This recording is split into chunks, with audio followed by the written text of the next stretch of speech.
É um privilégio poder estar aqui para falar um pouco para vocês sobre minha história com Deus, como Deus se revelou para mim, como Deus mostrou quem Ele era para mim. E às vezes Deus nos resgata e a gente não merece, né? A gente não merece essa salvação que Deus propõe, que Deus oferece gratuitamente para nós. Mas Ele é sempre bom e misericordioso para nos oferecer essa graça, tá bom? Então, eu vou abrir aqui em Romanos 12, logo no versículo 1. Rogo-vos, pois, irmãos, pelas misericórdias de Deus, que apresenteis o vosso corpo por sacrifício vivo, santo e agradável a Deus, que é o vosso culto racional. E não vos conformeis com este século, mas transformai-vos pela renovação da vossa mente, para que experimenteis qual seja a boa e agradável e perfeita vontade de Deus. Percebe aqui que Deus quer um culto racional. Deus quer que a gente se transforme, se renove aqui. Porque não adianta a gente seguir. Deus não quer uma cafeteira, por exemplo, que aperta um botão e me ama, e você vai lá e ama Ele. Deus deu o livre arbítrio para todo mundo, porque Ele quer que você tenha a liberdade de escolha para amá-lo. Só que Deus é diferente do inimigo em vários aspectos, mas em um principal: o inimigo não está nem aí a forma como você adora Ele. Ele só não quer que você adore o Criador. Isso já satisfaz o inimigo. E muitas vezes a gente se conforma com esse século, começa a viver como a maioria do mundo vive e acha normal. E às vezes trazemos isso para dentro da igreja. E isso acaba tornando morno a nossa fé. E os mornos serão vomitados da boca, né? Isso está lá em Apocalipse. Deus prefere que você seja ou quente ou frio, mas os mornos, não. Porque o morno não vai causar transformação. E eu fui esse morno. Na verdade, eu cresci não sendo adventista. Minha mãe era há muito tempo atrás. Eu vou trazer toda a cronologia, né? Minha mãe foi criada num lar adventista, só que acabou se afastando depois que se casou. E daí parou de frequentar a igreja, e eu fui criado em um lar não adventista, porém semi-cristão, né, mais ou menos católico, até os meus 12 anos de idade. Foi meus 12 anos de idade que minha mãe começou a ir para a igreja e frequentar. Nasci em São Paulo, capital. Daí, aos 7 anos de idade, fui morar nos Estados Unidos. Morei em Michigan, Detroit, por 2 anos. Foi lá que eu engordei bastante, porque os donuts de lá são realmente bem gostosos. E aprendi meu inglês lá, fui alfabetizado lá. E quando eu voltei dos Estados Unidos, voltei para Salvador, Bahia, onde eu morei por 10 anos. E continuei o meu processo de engorda. Comia sempre bastante, eu dormia muito tarde, ficava vendo filmes, às vezes seriado, né? Na época era televisão, não tinha Netflix. Ficava assistindo coisa de madrugada e perdendo noites, jogando videogame, não fazendo tanta atividade física, apesar de morar num lugar paradisíaco que é Salvador, Bahia.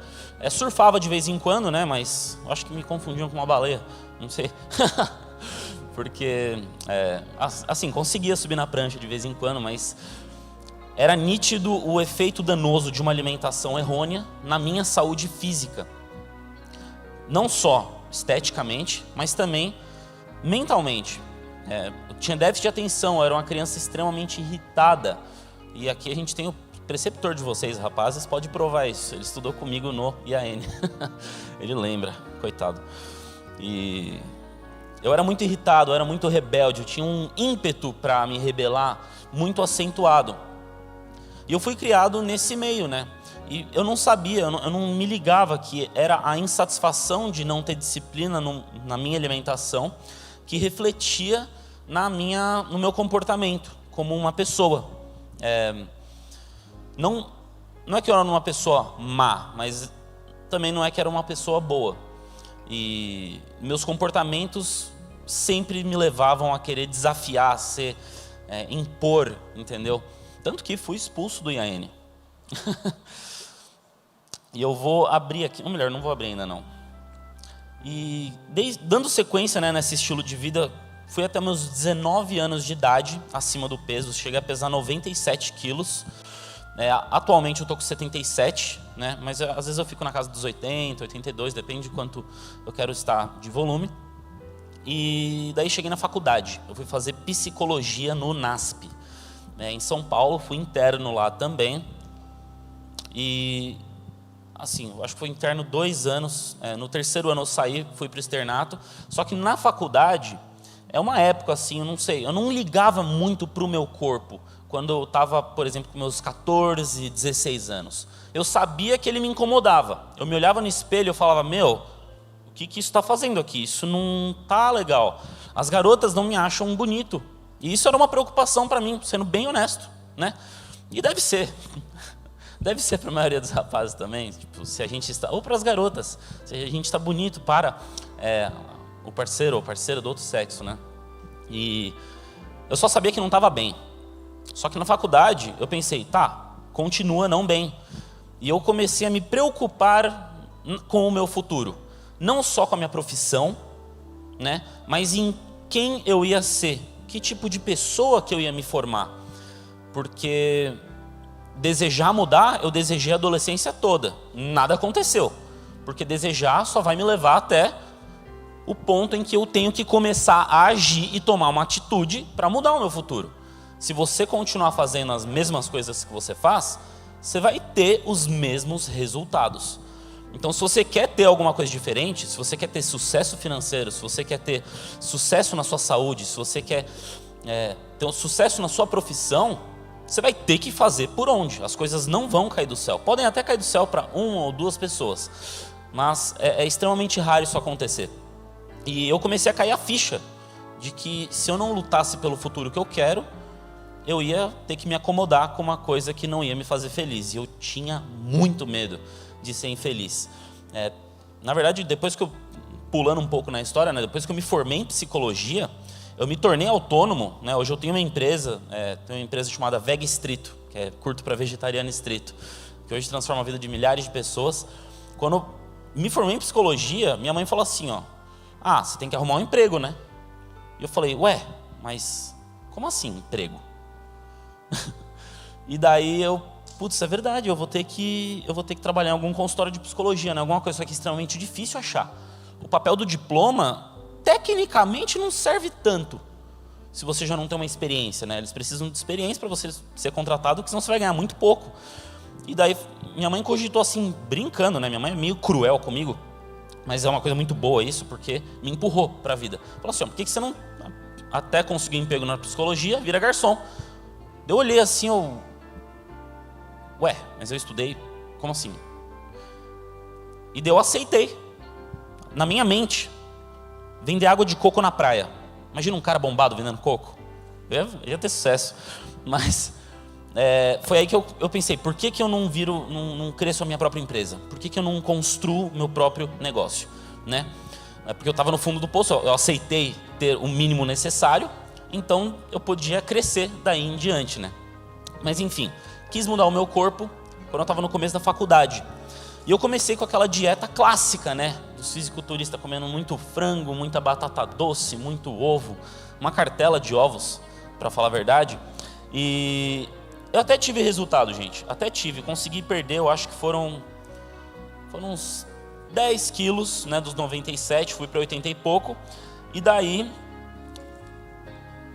me esbarrei numa palestra de um ativista vegano chamado Gary Yurkovsky. É um nome meio complicado.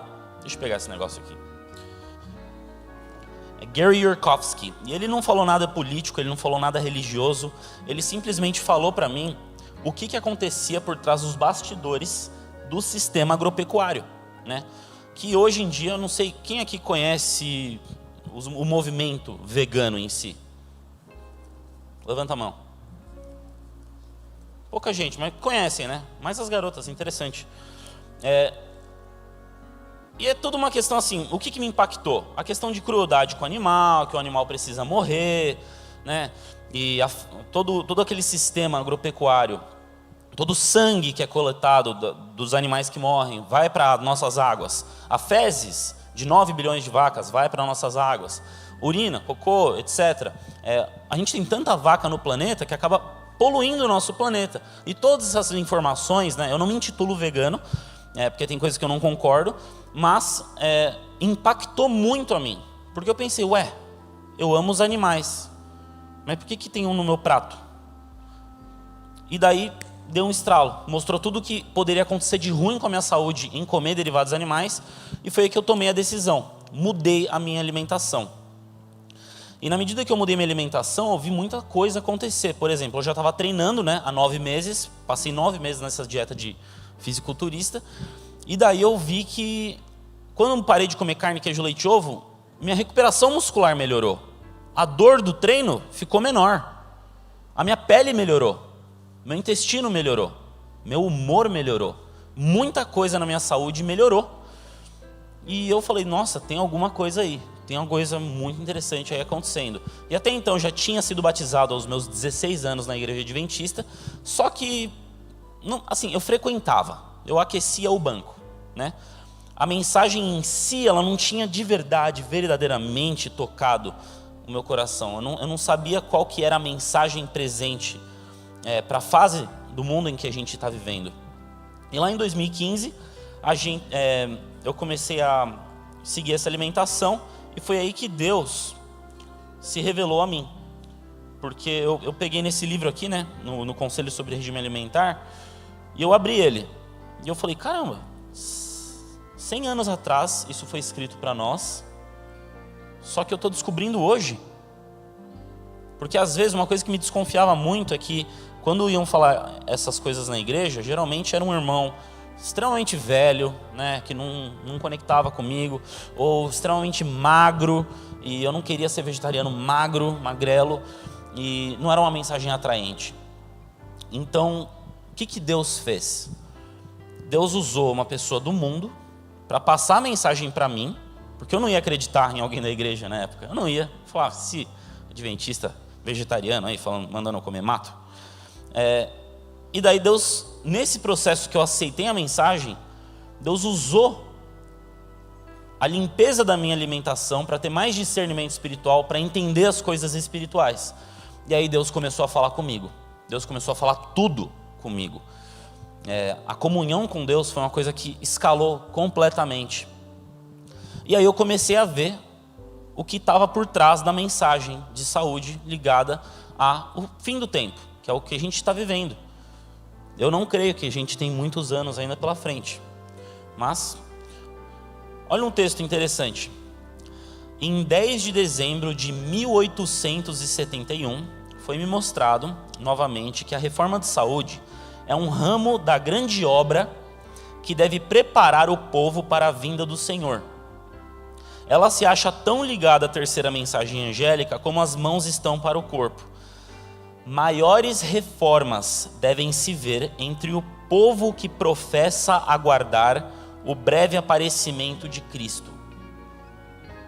Olha que interessante esse texto, né? Ou seja, foi falado que teria uma reforma. Deus, sempre que Deus vai mover um povo, Deus mexe primeiro aonde? Na comida. Vamos pegar Sansão. Pegar Sansão, por exemplo. Sansão ia vir, né? Deus ia mandar Sansão para libertar Israel, não é mesmo? O que ele fez antes de Sansão vir? Mandou um anjo orientar para a mãe como que ela deveria comer e como que deveria ser a alimentação de Sansão. O que ele deveria evitar. Da mesma forma, a gente vê que, ontem eu falei, né, que o homem caiu pela boca. Jesus começou o ministério jejuando, provando que a raça humana conseguia vencer o próprio paladar. E a gente vê essa história de alimentação em quase toda a Bíblia. Se a gente vê, por exemplo, no deserto, quando Moisés levou o povo clamou por carne, né? Deus não deu a mensagem de saúde para te privar de nada. Deus não quer que você fique passando vontade. Deus deu a mensagem de saúde para te proteger e para te dar saúde. Por exemplo, 4.000 anos atrás aproximadamente, Deus falou, não coma carnes imundas. Falou lá para Moisés, né? Mas eles não tinham ciência. Eles não tinham ciência. Hoje em dia, o médico, pré ou pós-cirúrgico, o que ele fala? Evite carne de porco, filho, para antes e depois da cirurgia, tá? Por quê? Vai impedir a cicatrização. Ué, mas se a carne de porco faz esse tipo de coisa, por que eu deveria comer ela na minha rotina? Né? Nós, adventistas, não comemos porco. Pelo menos conscientemente, não. Mas, assim, muito do queijo que é vendido nos grandes mercados, eles têm um coagulante, tá? Não estou falando que eu daqui tenho, estou falando que a maioria dos mercados tem, eu não sei qual deles que é ou não, tem um coagulante chamado quimiocina. É feito para coagular o leite, para fazer o queijo, né? E ele vem do estômago do porco. Olha que show de bola. E você quer comer esse tipo de coisa? Tá cheio de produto escondido. Por exemplo, o iogurte vermelho, sabe, o que dá a coloração vermelha, é um insetinho chamado cochonilha. Sabia? Isso aqui é velho, entendeu? Ou seja, muito do que a indústria está oferecendo tem coisa escondida lá que não vai servir para a sua saúde, entendeu? Então Deus, ao dar a mensagem de saúde, Ele está querendo te proteger, não te privar, né? E é um ramo que está ligado à terceira mensagem angélica. Deus quer purificar a mente do povo dele para receber o que está por vir. Se a gente parar para pensar que... Vamos pensar em... Tá, não quero pular para conclusões, mas decreto dominical. Todo mundo já ouviu falar disso, né? Todo mundo já sabe o que pode ser, né? Sim? Adventistas, vocês sabem o que pode ser o decreto dominical? Que legal. Tá, eu não vou pregar alarmismo aqui, tá bom? Mas, basicamente, vai ter um sistema político, um sistema religioso e um sistema econômico global, né? Que vai acabar impondo isso. Você viu como foi fácil colocar máscara em todo mundo? Uma doença, uma epidemia, controlou a população mundial. Quão fácil não seria ter um dia de guarda, por exemplo? Se você não estiver forte mentalmente para lidar com o que está por vir, vai ser muito difícil. Então não é só uma questão de saúde. Saúde é fácil aqui, mas eu posso ser vegetariano estrito e ser atropelado por um carro e morrer, entendeu? Tem coisas maiores em jogo que determinam em si a alimentação. E eu queria... Os 3 motivos do porquê que Deus deu uma mensagem de saúde para nós. Alguém chuta? Alguém dá alguma opinião? 3 motivos. Ontem eu falei 2 deles. Vamos lá? Alguém se dispõe? Por que Deus deu uma mensagem de saúde para nós? Ninguém, né? Primeiro, para fortalecer o nosso físico, mental e espiritual. Como a gente vê com Daniel e seus amigos que foram levados para a Babilônia, Nabucodonosor colocou até a dieta dos outros escravos igual a deles, porque eles ficaram mais fortes fisicamente.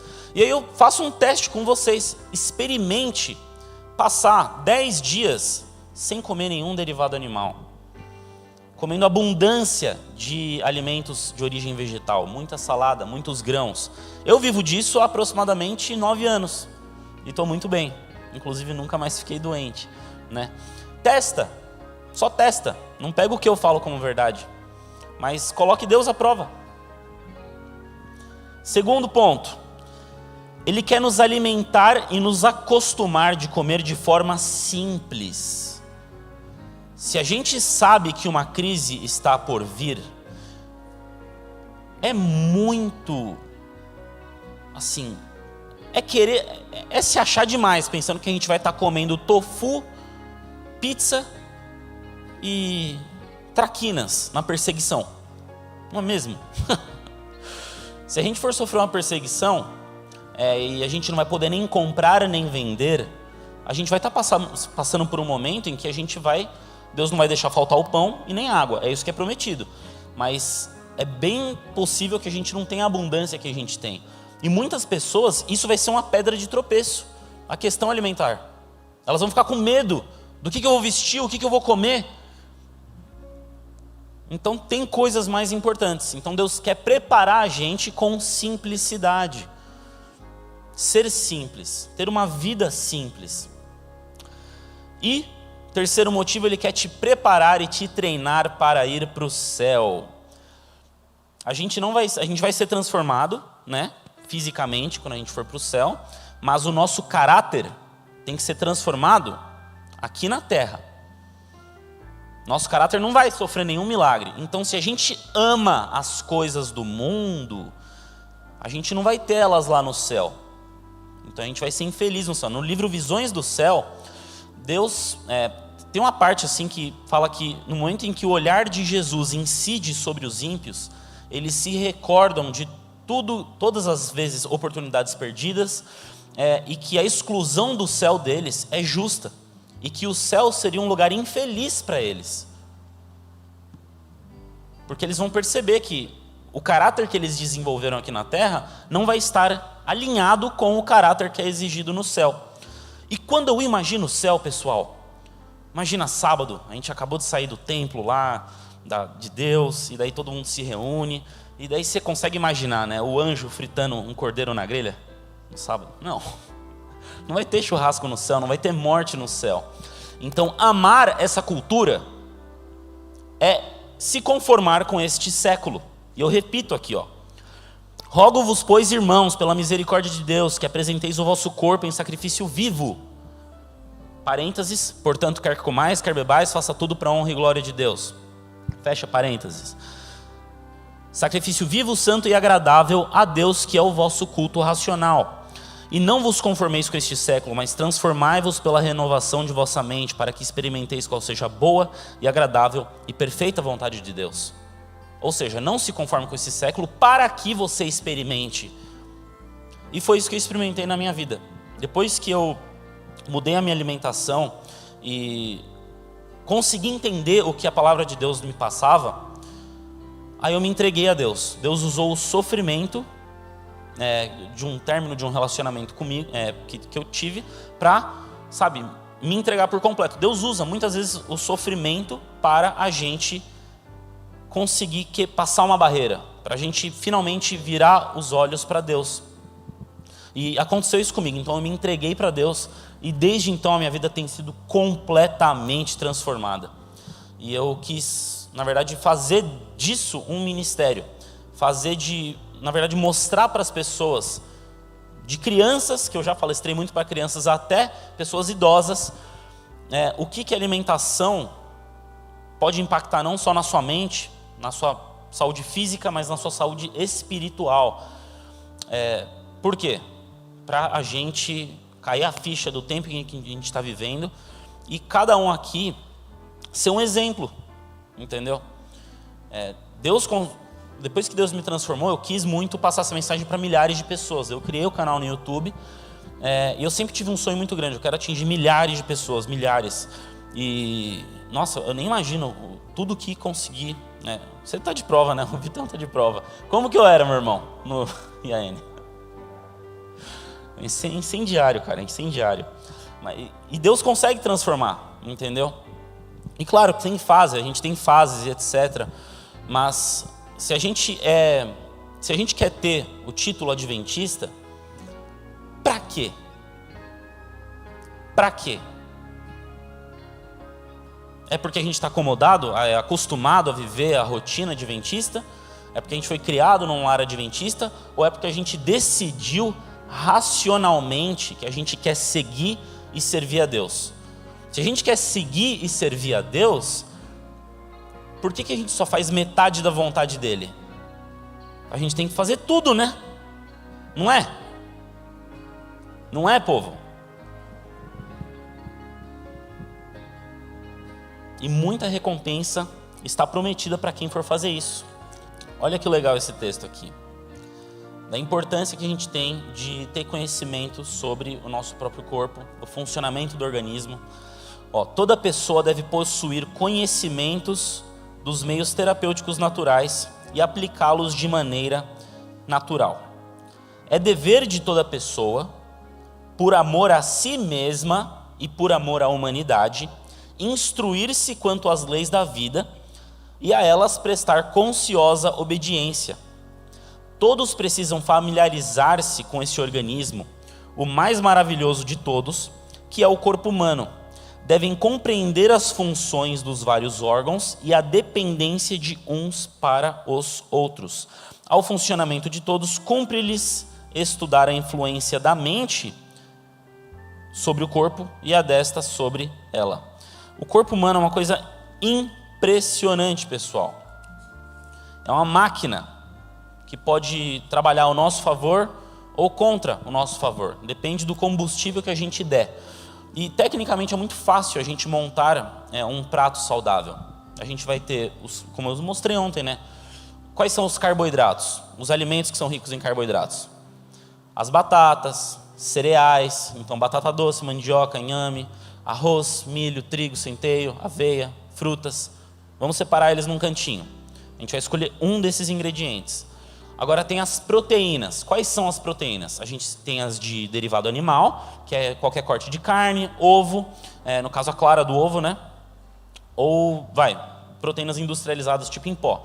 Ou a gente vai ter leguminosas, feijão, ervilha, lentilha, grão de bico, as favas. Eu não consigo nem nomear a quantidade de feijões que existe. Imagina a variedade. A gente escolhe cerca de o quê? Uns 4 animais, né? Tipo vaca, galinha, cachorro. Não, cachorro é só na China. Mas não é cultural, você vê que é cultural. Aqui é estranho você comer cachorro. Lá do outro lado do mundo, não. Na Índia, comer vaca é quase um pecado, porque a vaca é endeusada lá. Agora, feijões. A gente tem feijão branco, feijão preto, feijão azuki, feijão moyashi, feijão... Oi? Então, quantos feijões não tem? Então, tem muita variedade nas proteínas. Então, a gente escolhe um carboidrato, uma proteína, e agora uma fonte de gordura. Quais são as gorduras?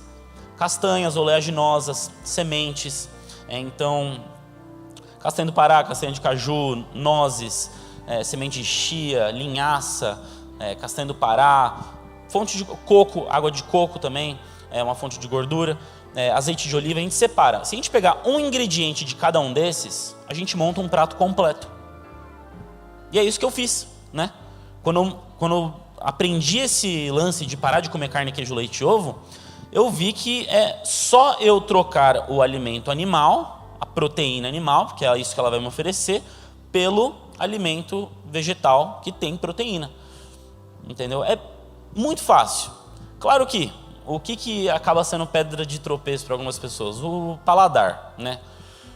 Só que se você estudar um pouco mais a fundo o efeito que esse alimento vai ter, quem é que se sente cansado depois de um almoço? Essa idade, cara, sério, você fica domingo, né, principalmente, que a gente faz aquele almoção pesado e capota. O que acontece? Quando a gente come uma refeição muito grande, todo esse alimento, ele tem que ser processado, né? E processado pelas enzimas entéricas, amilase salivar, enzimas pancreáticas. E o corpo, ele recruta sangue para efetuar a digestão.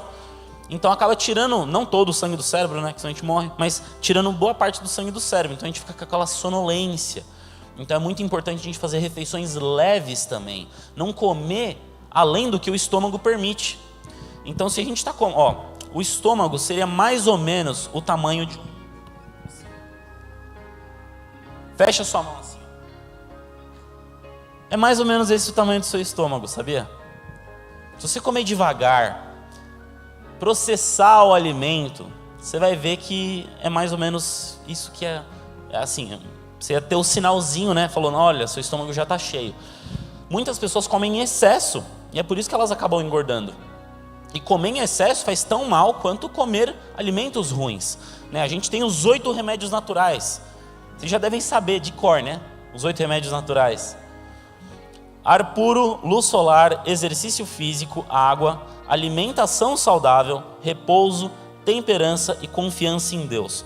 Uma coisa muito interessante que eu sempre achei sobre os 8 remédios é que eles têm 2 que são mais importantes. No caso, confiança em Deus e temperança. O que é temperança? Evitar o que faz mal e comer com moderação o que faz bem. Por exemplo, se eu tomar muito sol, vai fazer mal. Agora, se eu não tomar sol nenhum, eu vou ficar deficiente em vitamina D, né?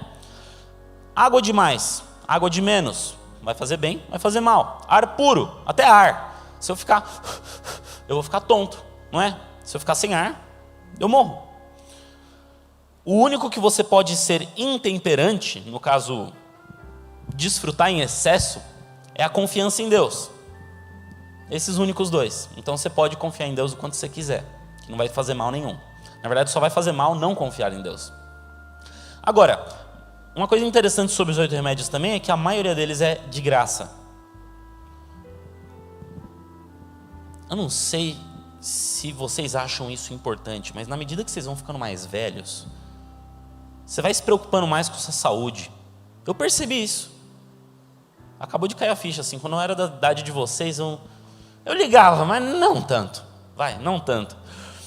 Na medida que eu fui crescendo, estudando sobre como mudar o corpo, como perder gordura, ganhar músculo, ter saúde, eu comecei a ver que tem outros detalhes que são importantes para eu ter essa saúde, né?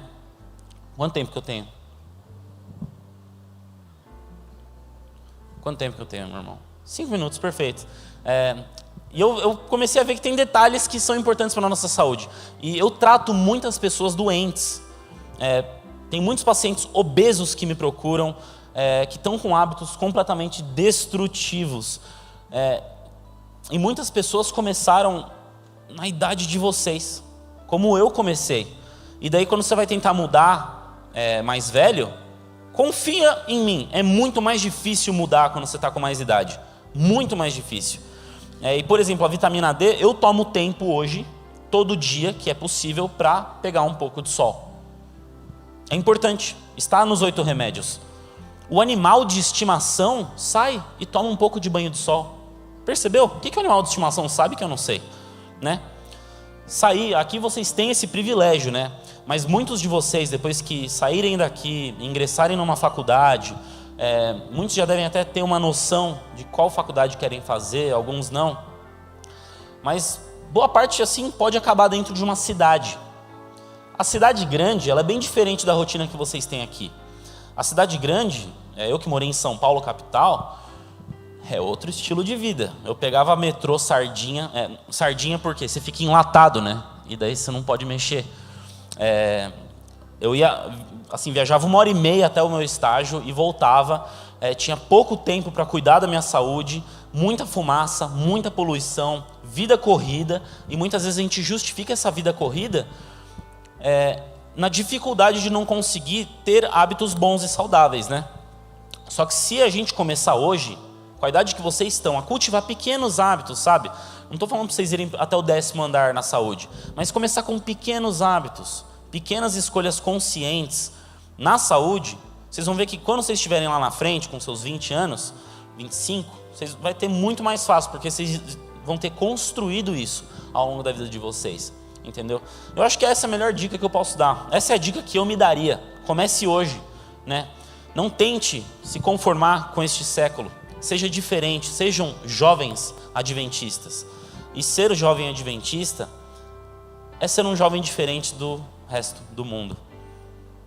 No comer, no beber, ou em qualquer coisa que faça, não é? Porque senão a gente está sendo que nem o resto, né? E para quê? Já está cheio de gente igual. Vamos ser diferente. Curvemos nossas frontes e vamos falar com o nosso querido Pai. Senhor Deus, primeiramente muito obrigado por permitir que eu passe a mensagem de saúde. Amoleça o coração de cada jovem que escutou essa mensagem. Muitas vezes pode ser difícil começar hábitos novos, hábitos que acabam reprimindo o prazer que o mundo oferece, mas que serve como uma isca para o peixe. O peixe que é a isca, ele pega, só que acaba morrendo no final. Abençoe cada um que está aqui, cada representante de cada família que está aqui, para que siga essa mensagem de saúde, Pai.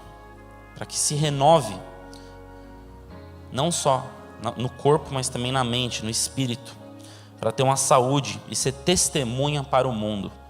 O Senhor sabe quantas pessoas do mundo conheceram a mensagem de saúde por meio de mim, que sou um mero servo seu. O Senhor tem um grande poder com essa palavra, o Senhor sabe o que faz. Então dê força de vontade para cada um que está aqui seguir no que o Senhor recomendou, e que não é uma recomendação para nos privar desses prazeres nojentos do mundo, mas é para nos proteger do mal do mundo. Abençoe cada um que está aqui. Em nome de Jesus que eu te peço, desde já agradeço. Amém.